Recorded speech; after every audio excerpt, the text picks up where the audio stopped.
Kinsey found that city men got a lot more sex than rural men in every category but one: sex with animals. Rural men, being around cows and horses and sheep all the time, had a commanding lead. As for sex with humans, rural men did pretty well in the gay department. Here's what Kinsey said. The highest frequency of the homosexual which we have ever secured anywhere have been in particular rural communities in some of the more remote sections of the country. This was especially so in the West, the most recently and most sparsely settled region, where towns were distant and women were scarce. Here is Kinsey again. There is a fair amount of sexual contact among the older males in western rural areas. It is a type of homosexuality which was probably common among pioneers and outdoor men in general. Today it is found among ranchmen, cattlemen, prospectors, lumbermen, and farming groups in general, among groups that are virile, physically active. These virile men, Kinsey thought, were horny opportunists who would screw anything that moved.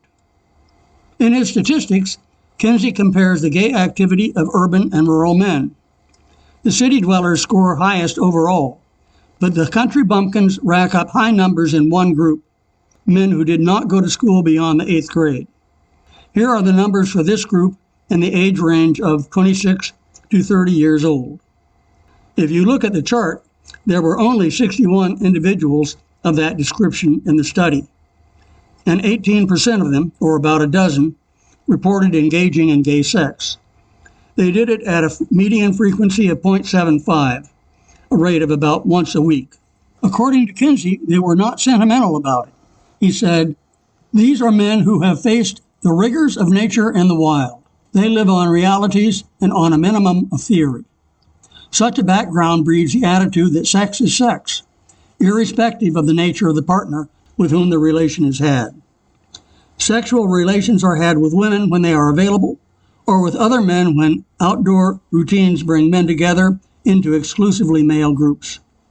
Such a pattern is not at all uncommon among pre-adolescent and early adolescent males in such rural areas, and it continues in a number of histories into the adult years and through marriage. So the West was full of Brokeback Mountains."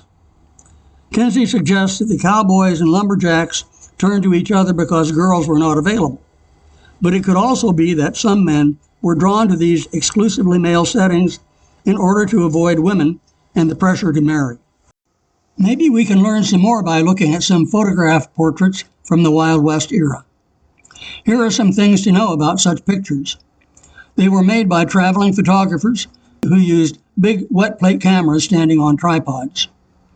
The photographers had to cover their heads with a cloth, and the subjects were frozen during the long exposures.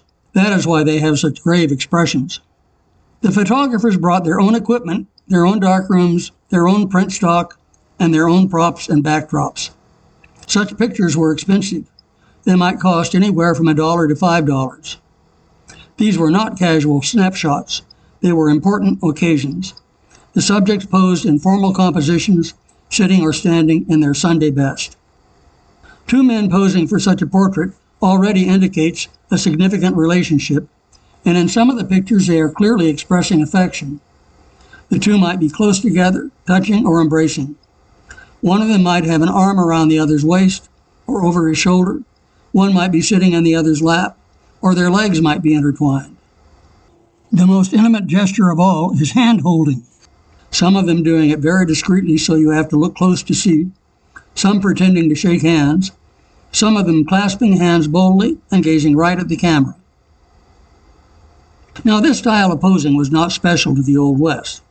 In the 19th century, it was common and accepted for men to express affection and intimacy in these ways. It was not understood as having a sexual significance.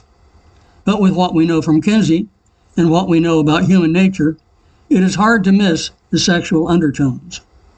And occasionally it breaks clear and becomes obvious, as in the case of this happy couple about to board the Honeymoon Express. Yes, this is a gag. They are not really going on a honeymoon. But what makes it funny is that these two men are posing as a romantic couple. These two cowboys are camping it up. And if you don't get the joke, you need to have your gaydar checked. Here is a poem about hand-holding. This photo is printed on a postcard, a popular format, easy to send to family and friends. At the top it says Dunlap, Missouri, August 25th, 1911. Dunlap was a village in Grundy County, almost on the Iowa state line. It was never incorporated. The Dunlap post office closed in 1942. Someone has written a poem on the blank part of the print and signed it with the initials N.E. I suppose N.E. is one of the men in the picture. This is his poem. Only to hold your hand in mine makes me forget my tears. Hope on my pathway seems to shine. The sad world appears. When in your eyes love light I see, all the sad world is true, telling me that you are to me all that I am to you.